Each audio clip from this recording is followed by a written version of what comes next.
ಅಖಿಲ ಕರ್ನಾಟಕ ಮಹರ್ಷಿ ವಾಲ್ಮೀಕಿ ತಳವಾರ ಸಮಾಜ ಸಂಘದ ವತಿಯಿಂದ ಹೋರಾಟ ಹಮ್ಮಿಕೊಂಡಿದ್ದು 27/7/2026 ಇದೇ ಬರುವ ಸೋಮವಾರ ಬೆಳಿಗ್ಗೆ 10:30 ಗಂಟೆಯಿಂದ ಇದೇ ನಮ್ಮ ತಹಸೀಲ್ ಕಚೇರಿಯಿಂದ ಗುಲ್ಬರ್ಗದಲ್ಲಿರುವಂಥ ಎಂ.ಐ. ಪಾಟೀಲ್ ಅವರ ನಿವಾಸ ಮನೆಯವರೆಗೆ ನಾವು ಎದುಗೊಂಡ ನಮಸ್ಕಾರ ಹಾಕುವ ಮುಖಾಂತರ ನಾವು ಹೋರಾಟ ಮಾಡ್ತಾ ಇದ್ದೀವಿ.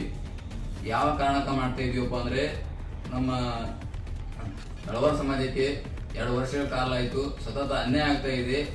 ಆದರೆ ನಾವು ಎಂ.ಐ. ಪಾಟೀಲ್ ಅವರಿಗೆ ಮತ್ತು ಅವ್ರ ಮನೆಗೆ ಹೋಗಿ ಅರುಣಗೌಡರಾಗಿರ್ಬೋದು ಎಲ್ಲರಿಗೂ ಹೋಗಿ ನಾವು ಅವರಿಗೆ ನೋಡಿ ಸರ್ ಈ ಥರ ಅನ್ಯಾಯ ಆಗುತ್ತದ, ನಮ್ಮ ಸಮಾಜಕ್ಕೆ ನ್ಯಾಯ ಕೊಡಿಸ್ರಿ, ಆ ಗ್ರೇಟು ತಹಶೀಲ್ದಾರ್ದವ್ರಿಗೆ ತೆಗೀರಿ, ಅವ್ರದೇ ಇವರೆಲ್ಲ ಕುತಾಂತರ ಅದ, ಯಾಕಪ್ಪ ಅವರೇ ನಮ್ಮ ಸಮಾಜಕ್ಕೆ ಅನ್ಯಾಯ ಮಾಡ್ತಾ ಇದಾರ, ನಾವು ಅವ್ರಿಗೆ ಯಾಕೆ ನಾವು ನೇರವಾಗಿ ಮಾಡ್ತೀವಪ್ಪ ಅಲ್ಲಕ್ಕೆ ನಮ್ಮಲ್ಲಿ ದಾಖಲಾತಿಗಳವ, ಯಾಕಂದ್ರೆ ಅವರು ಕಾನೂನಾತ್ಮಕವಾಗಿ ಕೆಲಸ ಮಾಡ್ತಾ ಇಲ್ಲ, ಅವರು ಒಂದು ಸಮುದಾಯ ಪರ ಕೆಲಸ ಮಾಡ್ತಾ ಇದ್ದಾರ. ಯಾಕಂದ್ರೆ ಅವರು ಯಾವುದೇ ಸಮುದಾಯದಾಗಿರ್ಬೋದು ಇರ್ಬೋದು ಅವ್ರು ಕಾನೂನಲ್ಲಿ ಕೂತದ ಯಾವುದೇ ಸರ್ವಪಕ್ಷದ ಒಟ್ಟು ಕಾನೂನು ಏನೋ ಕಾನೂನು ಕೆಲಸ ಮಾಡ್ಬೇಕು. ಅವರು ಒಂದು ಸಮುದಾಯ ಪರ ಕೆಲಸ ಮಾಡ್ತಾ ಇದ್ದಾರ ಅಂದ್ರೆ ಅವರು ಆಯ್ತಪ್ಪ ಏನಂತಾರ ಶಾಸಕರು ಅವ್ರು ನಮ್ಮ ಹೆಸರಿಗೆ ಹೋರಾಟ ಮಾಡುವಾಗ ಬರ್ತಾರ, ಬಂದಿವಪ್ಪ ಸ್ಪಂದನೆ ಮಾಡ್ತಾರ. ಒಂದು ತಾಲೂಕು ಶಾಸಕರ ಅವ್ರ ಮನಸ್ಸು ಮಾಡಿದ್ರ ಅವರು ಒಂದ್ ದಿನದಾಗ ಅವರು ಎಲ್ಲ ತಹಸೀಲ್ದಾರ್ಗೆ AC/DC ಕರ್ಸಿದ ಬಗ್ಗೆ ಏನದಪ್ಪ ಅನ್ನೋದು ಯಾಕೆ ಮಾಡ್ತಾ ಇಲ್ಲ ಅದು ಗೊತ್ತಾಗ್ತಾ ಇಲ್ಲ.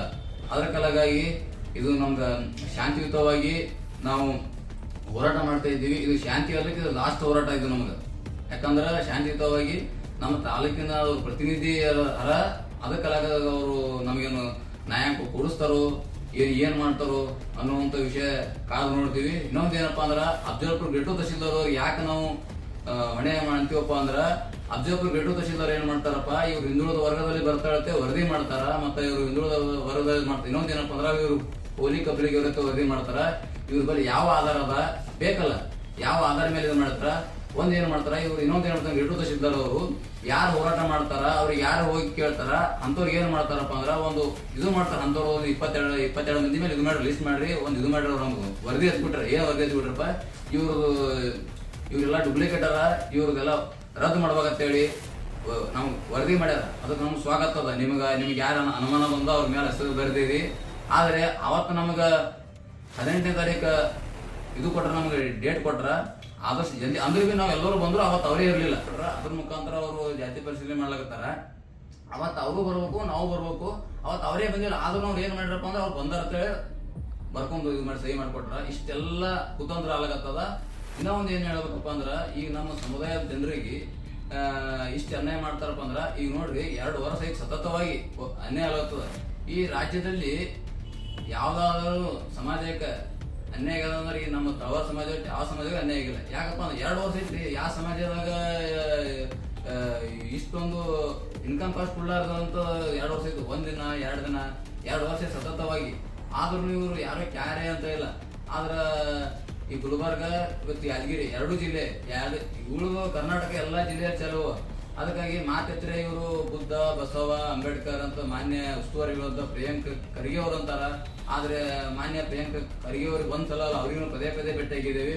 ಆಯ್ತಪ್ಪ ಅದೆಲ್ಲ ಟೆಕ್ನಿಕಲ್ ಇಶ್ಯೂ ಹೇಳ್ತಾರ. ಅವ್ರು ಟೆಕ್ನಿಕಲ್ ಗುಲ್ಬರ್ಗ ಯಾದಗಿರಿನೇ ಅದ, ಆದ್ರೆ ಮತ್ತೆ ಬೇರೆ ಕಡೆಗೆ ಇಲ್ಲ ಅವ್ರ ಪ್ರಕಾರ.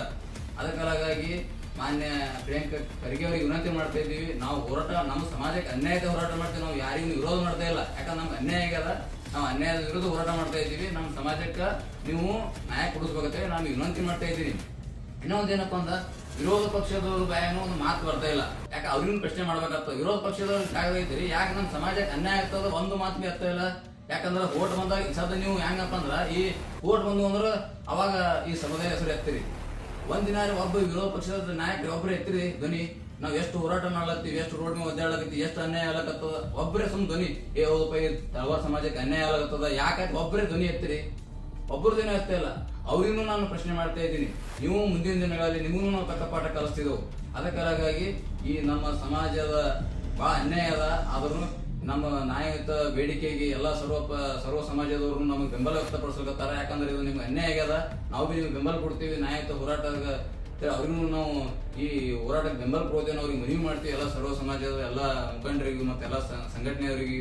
ಅದಕ್ಕಾಗ ಇನ್ನೊಂದು ಏನಪ್ಪಾ ಅಂದ್ರ ನಾವು ಕೊನೆಯದಾಗಿ ಮಾನ್ಯ ಎಂ.ಐ. ಪಾಟೀಲ್ ಅವರಿಗೆ ವಿನಂತಿ ಮಾಡ್ತಾ ಇದ್ದೀನಿ, ನೀವು ನಮ್ಗೆ ಆದಷ್ಟು ಬೇಗ ಸೋಮವಾರ ನೀವು ಎಲ್ಲರ ನಮಗೆ ಬಂದು ಭೇಟಿಯಾಗಿ ಆಶ್ವಾಸನೆ ಕೊಡೋದು ಮಾಡೋದು ಯಾವುದೇ ಕಾಲಕ್ಕೂ ನೀವು ಪಡೆಯೋಲ್ಲ.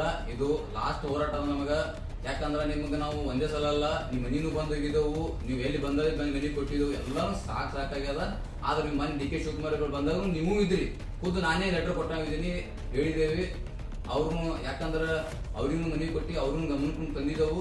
ಆದ್ರೂ ಅವ್ರೇನು ಇದು ಯಾಕಂದ್ರೆ ಈಗ ನೀವು ನಮ್ಮ ತಾಲೂಕಿಗೆ ಇದು ಇವ್ರಿದ್ದೀರಿ, ನೀವು ಕ್ಷೇತ್ರದ ಇದು ಜನಪ್ರಿಯ ಶಾಸಕರಿದ್ದಿರ್ತೀರಿ. ಅದಕ್ಕಾಗಿ ನಾವೇನ್ ಹೇಳ್ತೀವಪ್ಪ ಅಂದ್ರೆ ನೀವು ಯಾಕೆ ನಮ್ಮ ಸಮಾಜದ ಬಗ್ಗೆದಾಗ ಅಷ್ಟು ಮುಖ್ಯವಾಗಿ ಯಾಕೆ ನಮಗೆ ನ್ಯಾಯ ಕೊಡಿಸ್ತಾ ಇಲ್ಲ ಒಂದು ಪ್ರಶ್ನೆ ಅದ. ಯಾಕಪ್ಪ ಅಂದ್ರ ನೀವೇನಂತೀರಿ, ರಾಜ್ಯ ಇಶ್ಯೂ ಅದ, ನಮ್ ಕೈಗಿಲ್ಲ, ಬೇರೆ ಕಡೆಗದ. ಅದೇ ರೀ, ಈ ತರ ಅನ್ಯಾಯ ಆಗತ್ತ ಒಂದು ಬಿ ಯಾಕೆ ಎತ್ತಲಾಗಿದೆ ಧ್ವನಿ? ಮಾನ್ಯ DK ಶಿವಕುಮಾರ್ ಅವ್ರು ಬಂದಾಗ ನಾವು ಒಬ್ಬರು ಎತ್ತಬೇಕಾಗಿ ಧ್ವನಿ. ಈ ತರ ಒಂದು ಸಮುದಾಯಕ್ಕೆ ಅನ್ಯಾಯ ಅಲ್ಲತ್ತ, ಅದ್ರ ಬಗ್ಗೆ ಚರ್ಚೆ ಮಾಡ್ಬೇಕಾಗಿತ್ತು. ಯಾಕೆ ಮಾಡ್ತಾ ಇಲ್ಲ? ಅದಕ್ಕಾಗಿ ನಾವು ಇನ್ನೊಂದು ಹೆಚ್ಚಿಗೆ ಏನು ಹೇಳ್ತಾ ಇಲ್ಲ. ಇನ್ನು ಲಾಸ್ಟ್ ಇದು ಹೋರಾಟ ಮಾಡ್ತಾ ಇದ್ದೀವಿ. ಇದು ಯಾಕಪ್ಪ ಅಂದ್ರೆ ನೀವು ಎಲ್ಲರೂ ನಮ್ಗೆ ಈ ಹೋರಾಟ ಹತ್ತಿಕ್ಕೋ ಅಂತ ಕೆಲಸ ಮಾಡಿದ್ರೆ ಯಾವುದೇ ಕಾರಣಕ್ಕೂ ನಾವು ಹಿಂಪಡೆಯಲ್ಲ. ಯಾಕಪ್ಪ ಅಂದ್ರೆ ನೀವು ಎಲ್ಲರ ಯಾವುದೇ ಆಶ್ವಾಸನೆ ಕೊಟ್ಟರು ಆಶ್ವಾಸನೆ ಹಿಂಪಡೆಯಲ್ಲ. ಯಾಕಂದ್ರೆ ಇಂಥ ಆಶ್ವಾಸನೆ ಸಾಕಾಗಿದೆ ನಮಗೆ, ಸಾಕಾಗಿ ನಾವು ಯಾಕಪ್ಪ ಅಂದ್ರೆ ಇದೆಲ್ಲ ನಿಮಗೆ ಹೇಳಿದ ನಮ್ಮ ಮುಖಾಂತರ ಇದು ನಮ್ಮ ಶಾಂತಿ ಹೋರಾಟಕ್ಕೆ ಇದು ಮುಂದೆ ಯಾವ ರೀತಿ ಹೋರಾಟ ಯಾವ ರೀತಿ ಕ್ರಾಂತಿ ಹೋಗುತ್ತೋ ಅದಕ್ಕೆ ನೇರ ಹೊಣೆ ನೀವೇ ಆಗ್ತೀರಿ. ಅದಕ್ಕಾಗಿ ಇಷ್ಟು ಹೇಳಿ ನಾನು